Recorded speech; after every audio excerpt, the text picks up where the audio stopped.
La Asamblea Nacional de Venezuela, controlada por el chavismo, aplazó la votación final de la ley de amnistía para presos políticos impulsada por la presidenta encargada, Delcy Rodríguez, a pesar de la presión internacional. La presidenta encargada de Venezuela, Delcy Rodríguez, afirmó que ha sido oficialmente invitada a viajar a Estados Unidos, el primer indicio concreto de una posible visita de alto nivel entre Caracas y Washington en décadas.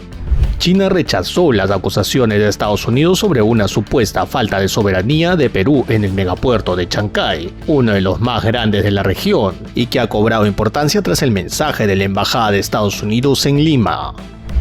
En una de las jornadas políticas más intensas del año, el Senado argentino aprobó la controvertida reforma laboral impulsada por el presidente Javier Milei, en medio de amplias protestas y enfrentamientos en las calles de Buenos Aires.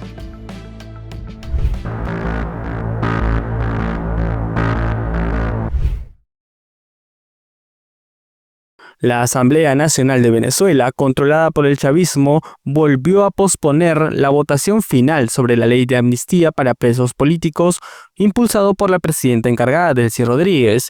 Esta decisión ha generado grandes críticas en sectores de la sociedad civil y ONGs, pues los familiares de los presos siguen esperando y marchando en las calles por la libertad de ellos. La iniciativa legislativa, que ya fue aprobada en primera discusión la semana pasada, plantea otorgar beneficios de liberación y excarcelación a personas encarceladas por motivos políticos desde 1999 hasta la actualidad, un periodo que abarca casi 3 décadas de gobiernos chavistas. El texto, conocido formalmente como Ley de Amnistía para la Convivencia Democrática, está a la espera de su segunda discusión en la Asamblea. Es un paso necesario para que pueda convertirse en ley y permitir liberaciones masivas de presos políticos, según lo informado por diversos medios de comunicación.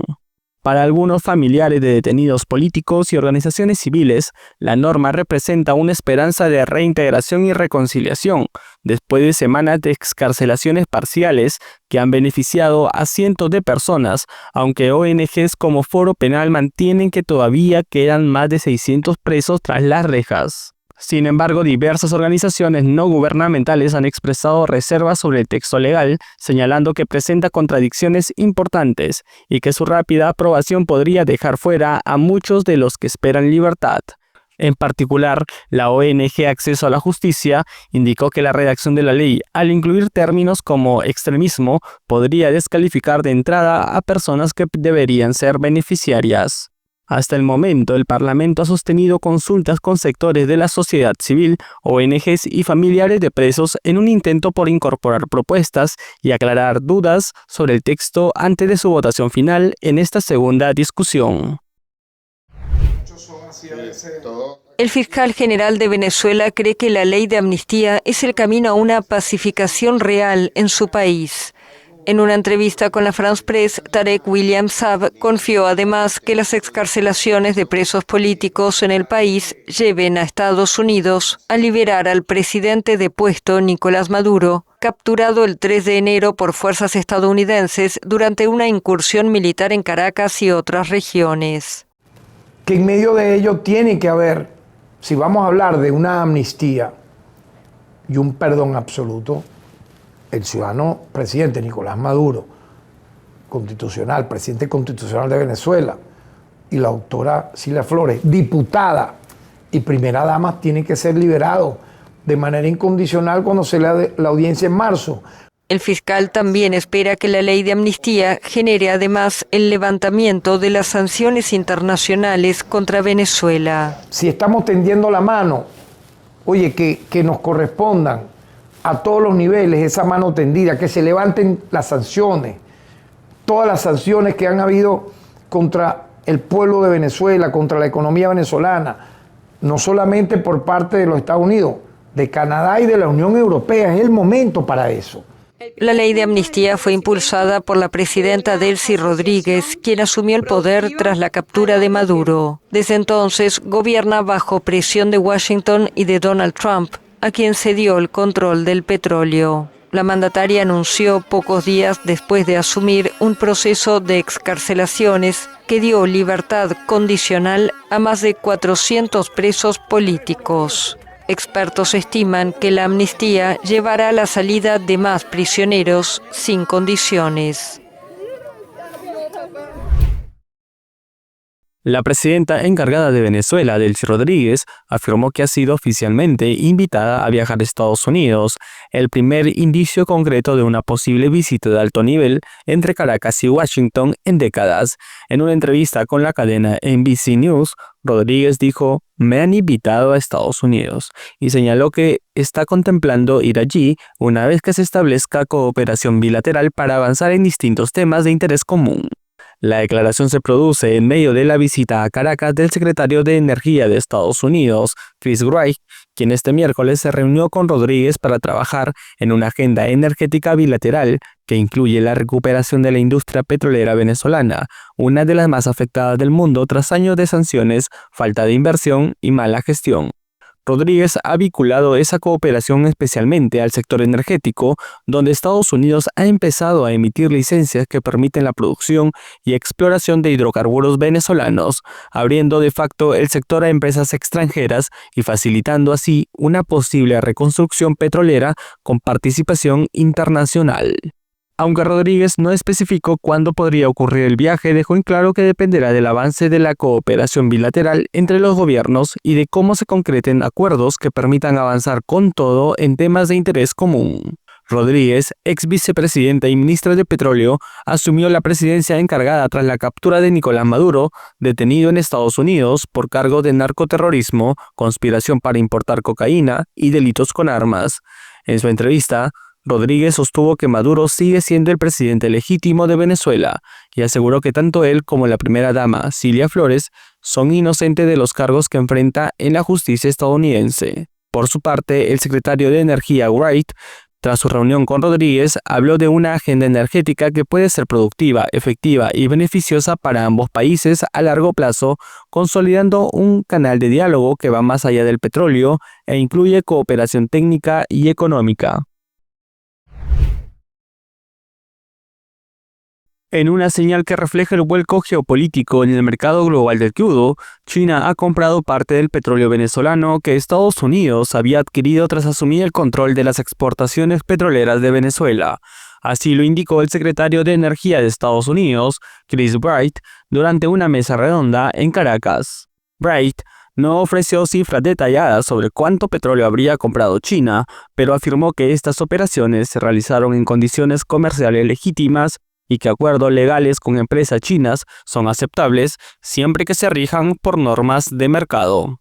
Este movimiento ocurre en el marco de un cambio profundo en los flujos petroleros venezolanos, después de que Washington tomara el control de una parte significativa de los activos y ventas de crudo venezolano tras la captura de Maduro en enero de 2026. Hasta antes de estos cambios, China era el principal comprador del crudo venezolano. En 2023 absorbió cerca del 68% de todas las exportaciones del petróleo de Venezuela, frente a aproximadamente 23% que llegaba a Estados Unidos, según datos de exportaciones por destino. Históricamente, Pekín ha mantenido una relación estratégica con Venezuela, comprando grandes volúmenes de crudo y acogiendo barriles pesados, a menudo a precios descontados, como parte de acuerdos que incluyeron préstamos y financiamiento para el país sudamericano. Analistas explican que estas dinámicas obedecen a una competencia global por asegurar suministros energéticos y mercados, donde China sigue siendo el mayor importador de petróleo del mundo y un actor clave para destinos de crudo pesado como el venezolano. La aerolínea colombiana Avianca reanudó sus vuelos diarios de Bogotá a Caracas, suspendidos en noviembre pasado. Las aerolíneas colombianas suspendieron a finales de noviembre sus vuelos a Venezuela luego de que la Administración Federal de Aviación de Estados Unidos emitiera un aviso internacional que instaba a extremar la precaución al sobrevolar ese país y el sur del Mar Caribe por sus operaciones militares en la zona. Esto declaró en el Aeropuerto Internacional El Dorado el presidente de la aerolínea Avianca, Gabriel Oliva. Se trata de este primer vuelo que nosotros arrancamos y la verdad con la ilusión que tenemos que nos pudimos volver a operar hace muy poco tiempo y nosotros ya tenemos este vuelo lleno y tenemos mucha perspectiva de transportar mucha gente sin muchas ilusiones. Entre los viajeros del primer vuelo estaba la venezolana Yaihara Aguilar, quien regresa a Caracas después de visitar a una hija que emigró hace 10 años a Argentina. Bueno, me alegra que se esté reanudando todos los vuelos porque yo perdí Boliviana. Nosotros perdimos el vuelo de Boliviana, lo cancelaron y tuvimos que comprar otro pasaje. Ahora en este viaje. En este viaje tuvimos que comprar y nos dijeron que Avianca había abierto otra vez y compramos en Avianca. Wingo, otra aerolínea colombiana, reanudó sus vuelos de Bogotá a Caracas el pasado 16 de enero y a partir del próximo 1 de marzo también los retomará desde Medellín, mientras que LATAM Airlines Colombia lo hará entre las dos capitales el 23 de febrero. Dos buques mexicanos con más de 800 toneladas de ayuda humanitaria para Cuba atracaron el jueves en La Habana. Según el gobierno de la presidenta Claudia Sheinbaum, los barcos transportaban leche líquida y en polvo, productos cárnicos, galletas, frijol, arroz y artículos de higiene personal. Las autoridades mexicanas indicaron que aún quedaban más de 1.500 toneladas de leche en polvo y frijol pendientes de ser enviadas a la isla. México sigue negociando una eventual entrega de petróleo a Cuba sin ser sancionado por Estados Unidos, que amenazó con imponer aranceles al país que le suministra hidrocarburos. Sabemos que siempre ha sido México un país solidario con Cuba, que siempre ha prestado su ayuda, incluso fue el único país que se mantuvo con Cuba cuando se rompieron relaciones con la Organización de Estados Americanos. La Habana acusa a Trump de querer asfixiar la economía de la isla, donde desde el lunes entró en vigor un paquete de medidas de emergencia como el racionamiento de gasolina, la semana laboral de 4 días en las administraciones, el teletrabajo o las clases universitarias a distancia.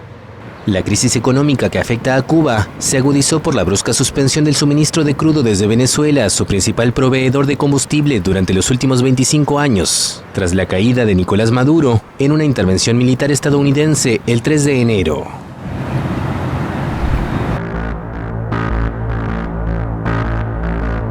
El gobierno de China rechazó las acusaciones de Estados Unidos sobre la presunta pérdida de soberanía del Perú en el puerto de Chancay. A través de la red social X, Lin Jian, portavoz del Ministerio de Relaciones Exteriores de China, desmintió el pronunciamiento de la Oficina para Asuntos del Hemisferio Occidental del Departamento de Estado de Estados Unidos. A su vez, la Embajada de China en el Perú también se pronunció mediante X, asegurando que la relación con Perú está basada en un trato equitativo. China se opone firmemente a las falsas acusaciones y desinformación de Estados Unidos contra la cooperación de China con Perú en el puerto Chancay. Las declaraciones se producen luego de que el Departamento de Estado de Estados Unidos expresara su preocupación por los reportes que señalan que Perú podría verse impedido de supervisar adecuadamente el terminal portuario, calificando a los inversionistas como propietarios chinos depredadores. Estas advertencias se dieron luego de que el Poder Judicial resolviera limitar expresamente las competencias del organismo supervisor de la inversión en infraestructura de transporte de uso público, o CITRAN, sobre el terminal portuario multipropósito de Chancay, de titularidad de COSCO Shipping Ports, Chancay, Perú. De esa manera se declaró fundada la demanda de amparo presentada por la empresa contra Ocitran y la presidencia del Consejo de Ministros y ordenó que el regulador se abstenga de regular, supervisar, fiscalizar o sancionar las operaciones del terminal. Pero se precisó que el puerto no quedará sin control, pues la Autoridad Portuaria Nacional se encargará de la supervisión técnica, operativa y de seguridad, mientras que Indecopi mantiene el rol de evaluar la existencia de competencia en los servicios portuarios. En una de las jornadas políticas más intensas del año, el Senado de Argentina aprobó la controvertida reforma laboral impulsada por el presidente Javier Milei en medio de amplias protestas y enfrentamientos en las calles de Buenos Aires. Tras una maratoniana sesión de más de 14 horas, la Cámara Alta dio luz verde al proyecto por 42 votos a favor y 30 en contra, sin abstenciones, marcando un triunfo político para el oficialismo y sus aliados legislativos.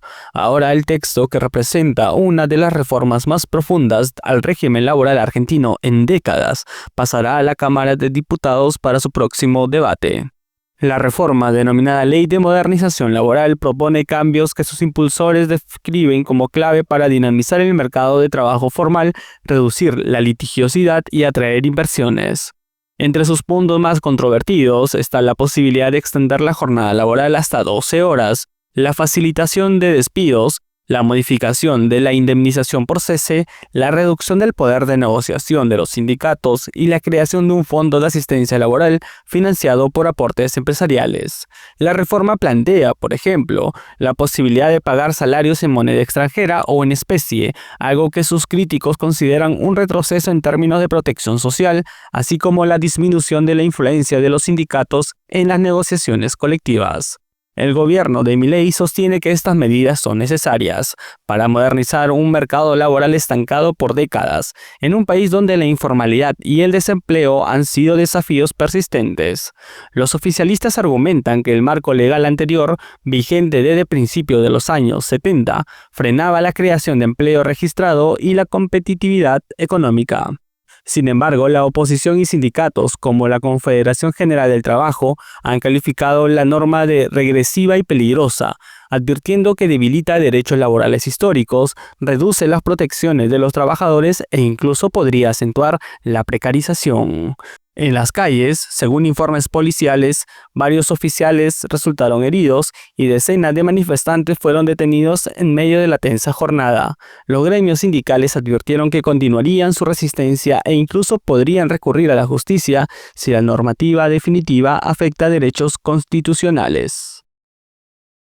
Zeca Hutchison advirtió de acciones legales contra una filial de Maersk si asume el control de 2 puertos en torno al Canal de Panamá, luego de que el Supremo panameño anuló la concesión operada por el conglomerado chino y el gobierno del presidente panameño, José Raúl Mulino, y anunció que el gigante danés asumirá su operación transitoriamente. La Corte Suprema de Justicia declaró el pasado 29 de enero inconstitucional el contrato de 1997 que otorgó la concesión a 25 años de los puertos de Balboa y Cristóbal a Panama Ports Company, filial de Zeca Hutchison, así como los anexos y la prórroga automática de 2021. El presidente Mulino anunció que Panama Ports Company seguirá operando los puertos hasta que la sentencia judicial quede ejecutoriada y que luego de ello, APM Terminal Panamá, filial de Maersk, asumirá transitoriamente la operación hasta tanto culmine un proceso abierto de concesión de ambas las terminales.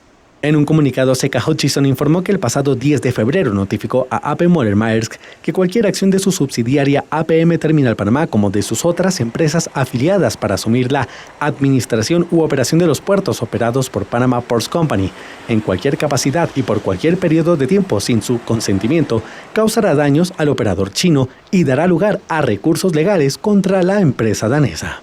Hutchison recordó además que ya notificó a Panamá sobre una disputa de conformidad con un tratado de protección de inversiones para proteger sus derechos e intereses, en alusión al anuncio que hizo el pasado 3 de febrero sobre el inicio de un arbitraje ante la Cámara de Comercio Internacional con sede en París por un monto que no ha sido revelado. El fallo judicial que anuló la concesión portuaria respondió a 2 demandas presentadas por el Contralor General de Panamá, Anel Flores, tras una auditoría en la que detectó presuntas irregularidades financieras y administrativas. La compañía había acordado el año pasado traspasar la concesión de los 2 puertos panameños a un consorcio liderado por el gestor de activos estadounidenses BlackRock como parte de una transacción global de casi $23.000 millones y 40 terminales que fue frenada por Pekín.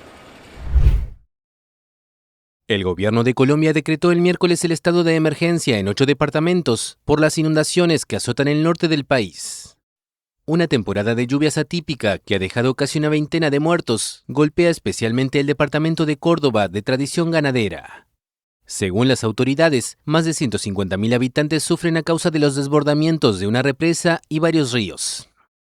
El decreto de emergencia le permite al presidente Gustavo Petro tomar medidas extraordinarias para atender la crisis durante 30 días, como destinar recursos del presupuesto nacional a esas zonas sin autorización del Congreso. El gobierno calcula que más de 4.300 viviendas han quedado destruidas. Las autoridades estiman que hasta 300.000 hectáreas están inundadas en Colombia, mientras que el gremio de ganaderos informó de la muerte de por lo menos 1.200 cabezas de ganado. Entre 2.800 y más de 3.500 millones de dólares se espera que genere el Carnaval de Río de Janeiro 2026. Esto impulsado por el favorable panorama económico del país y el aumento del turismo tanto interno como extranjero. De confirmarse dichas proyecciones, los ingresos de Brasil aumentarán entre un 3,8% y un 10% en relación con 2025, según dice la Federación de Comercio, Bienes, Servicios y Turismo del Estado de Sao Paulo, FEComercio SP. Según cifras oficiales, se espera que unos 65 millones de personas participen este año en las fiestas, mientras que factores como el mayor poder adquisitivo, un mercado laboral más dinámico y una mayor oferta de crédito para financiar viajes serían la causa de los números favorables que se esperan, tal cual dice Fecomercio SP. Otro factor relevante es la llegada de turistas extranjeros. Cabe recordar que en 2025 se alcanzó un nuevo récord de 9,3 millones de visitantes, lo que según el economista jefe de la Confederación Nacional del Comercio de Bienes y Servicios y Turismo, Fabio Ventes, se debía en buena parte a la recuperación económica de Argentina y a una mayor presencia de viajeros de otros países suramericanos. El presidente de Embratur, Marcelo Freixo, se refiere a qué es lo que le atrae al turista internacional del carnaval. Cada año recibimos más gente en Brasil, ya sea por la samba, el axé, el frevo o el maracatú, que animan las fiestas del carnaval que se extienden por todo el país. El carnaval no es solo una expresión cultural, es una de las festividades más grandes del planeta, generadora de empleos e ingresos. Es la mayor prueba de que el pueblo brasileño sabe cómo recibir a turistas de todo el mundo. Solo en Río de Janeiro se esperan unos 8 millones de asistentes a lo largo de los 37 días de programación, que incluyen los desfiles en el Sambódromo, ensayos técnicos y cientos de comparsas callejeras. Sin embargo, hay que decir que el efecto económico del carnaval se siente desde mucho antes con la fabricación de disfraces, carrozas y eventos previos.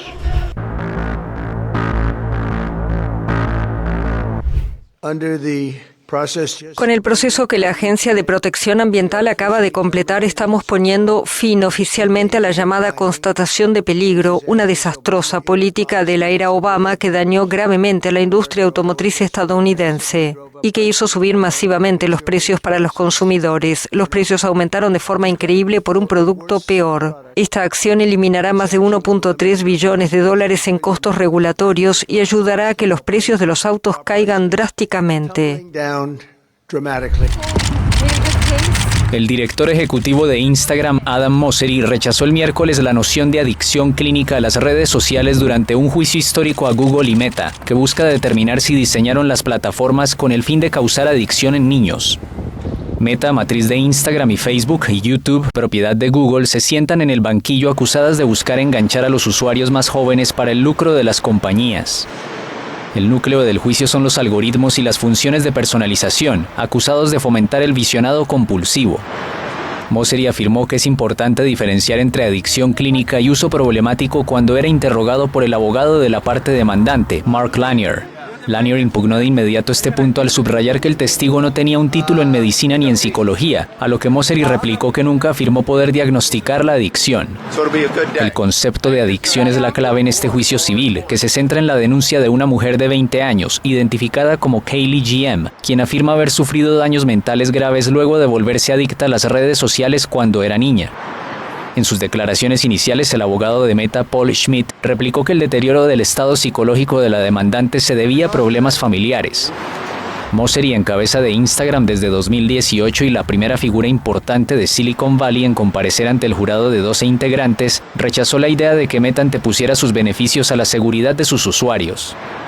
Está previsto que Mark Zuckerberg, director ejecutivo de Meta, comparezca el 18 de febrero y un día después lo haga el jefe de YouTube, Neil Mohan. La demandante, presente unos minutos el lunes, testificará en las próximas semanas. TikTok y Snapchat, también demandados, firmaron un acuerdo confidencial antes del juicio que se prevé vaya hasta el 20 de marzo. El fallo de este caso creará jurisprudencia para las decenas de procesos legales que tienen que enfrentar las redes sociales.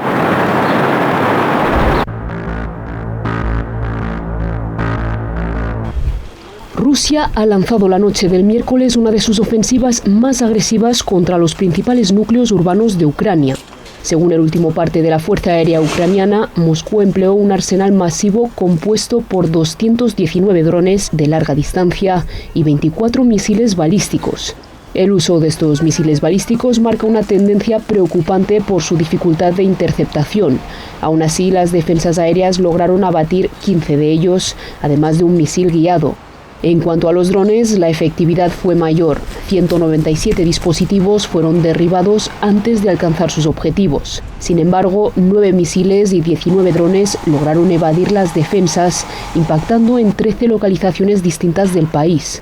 Los ataques se concentraron en las ciudades más pobladas, Kiev, Kharkov, Dnipro y Odessa. Como viene siendo habitual en las últimas semanas, las autoridades confirman que el objetivo prioritario de Rusia ha sido, una vez más, el sistema energético nacional, buscando asfixiar los servicios básicos de las grandes metrópolis.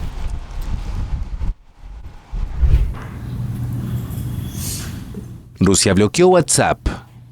El gobierno argumentó el jueves que tomó esa decisión que afecta a 100 millones de usuarios ante las reticencias de la aplicación de mensajería en ajustarse a la legislación vigente. Estos acontecimientos se produjeron después de que el organismo regulador de Internet de Rusia anunciara el martes restricciones graduales a la popular plataforma Telegram, al acusarla de una violación de la legislación nacional. Moscú ha intentado en los últimos meses animar a los rusos a utilizar Max, una plataforma nacional más estrictamente controlada. También ha amenazado a una serie de sitios de Internet con ralentizaciones forzadas o prohibiciones directas si no cumplen con las leyes, incluidas las que exigen que los datos de los usuarios rusos se almacenen dentro del país. Los críticos de Moscú y los defensores de los derechos humanos afirman que las restricciones rusas son un claro intento del Kremlin de aumentar el control y la vigilancia del uso de Internet en Rusia, en medio de una amplia represión de la disidencia durante la ofensiva en Ucrania.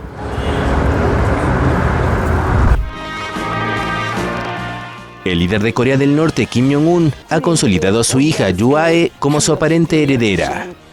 Eso afirmó el jueves un legislador surcoreano tras una sesión informativa con la principal agencia de inteligencia de su país. La familia Kim ha mantenido por décadas un gobierno férreo en Corea del Norte, con un culto de personalidad alrededor de su línea sanguínea que domina la vida cotidiana del hermético país. Yoo Ae, la hija adolescente de Kim, ha sido vista como la siguiente en la línea de sucesión, una tesis sustentada en una serie de apariciones públicas. La prensa estatal la mostró en enero junto a su padre en el Palacio del Sol de Kumsusan, donde yacen los cuerpos del fundador del Estado norcoreano Kim Il-sung y su sucesor Kim Jong-il. Pyongyang celebrará a finales de febrero un congreso partidista, su mayor evento político, donde presentará sus políticas diplomáticas, su planeamiento de guerra y sus aspiraciones nucleares para los próximos 5 años. Analistas sugieren que Yoo Ae podría ser electa primera secretaria del Comité Central, el segundo cargo de más poder en el gobernante Partido de los Trabajadores. Una persona murió y unos 900.000 hogares están sin electricidad en el sur de Francia por el paso de la tormenta Nils, que desencadenó alertas rojas por crecidas, fuertes vientos y avalanchas. El fallecido es un conductor de camión que murió en la noche del miércoles cuando una rama cayó sobre su vehículo cerca de Dax, en el suroeste del país, donde las ráfagas superaron los 160 kilómetros por hora. En esa región se produjeron numerosas caídas de árboles y líneas eléctricas. Las regiones más afectadas por la falta de electricidad eran Nueva Aquitania y Occitania. Pero la tormenta también sacudía el jueves el norte y el noreste de España, donde dejó varios heridos, uno de ellos grave, en Cataluña. Los fuertes vientos afectaron el tráfico ferroviario y provocaron la cancelación de medio centenar de vuelos en el aeropuerto de Barcelona El Prat. Las autoridades de Cataluña ordenaron además el cierre de las escuelas y pidieron a la población salir de sus casas lo menos posible. Nils es la octava tormenta que azota la península ibérica desde principios de año.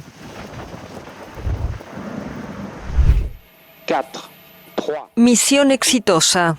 Un cohete europeo Ariane 6 colocó en órbita el jueves 32 satélites de la constelación Amazon Leo del grupo fundado por Jeff Bezos, que busca competir con Starlink de Elon Musk en el mercado del Internet satelital. Es el mayor número de satélites jamás transportados por un cohete Ariane hasta la fecha.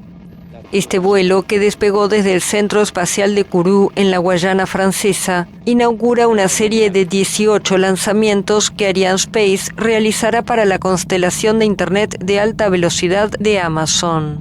Por el momento, Amazon Leo solo cuenta con 175 satélites en órbita que han sido lanzados por United Launch Alliance y por su rival SpaceX. La compañía prevé expandir su constelación a 3.200 satélites. Starlink ya cuenta con cerca de 9.400.